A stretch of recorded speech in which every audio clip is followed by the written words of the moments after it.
Ալվարդիչկա, դու չպատմեցին վերջապես ոնց ես դու Իվանի հետ ծանոթացել։ Իմ ու Իվանի սիրո պատմության մասին պետքա կինոներ նկարել, այդպես գեղեցիկ պատմություն է վինյարչկա։ Մի ամառվա շոկորով ես իջնում եմ մեր տաբակի շուկա,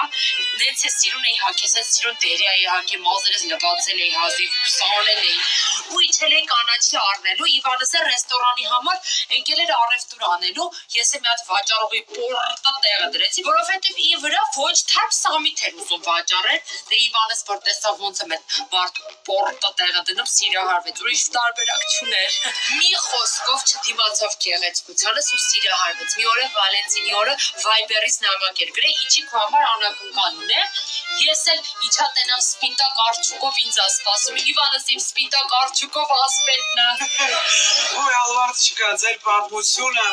ավելի ռոմանտիկ է դուրոքեմ, քան Շեքսպիրի Ռոմեո Ջուլիետը։ Դա Նստի ես քեզ օգնեմ։ Վենյարիչկա ջան, մի հատ հարց տամ էլի, բա քո նման շքեղ թագուհին, ոնց մինչև հիմա ամուսնացած չի, անհնար է դու սենց գեղեցիկ ասպետներ չունենայիր քո կյանքում։ Դե Ալվարդիչկա, ոնց քեզ ասեմ, ես էլ էի իհարկե սիրահարված, բայց դե ի տարբերություն քո ասպետին իմս սպիտակ շորերով կազյոլ էր։ Գնաց ու ամուսնացավ ուրիշ աղջկա հետ։ Վայ Վինյարիչկա ջան, դա կազյոլ չի, դա ստատիկ ոչխար է, հաստատ մի հատ փիդրածի հետ էլ ամուսնացել է։ Հաստատ։ Հիմիկվա տղամարդի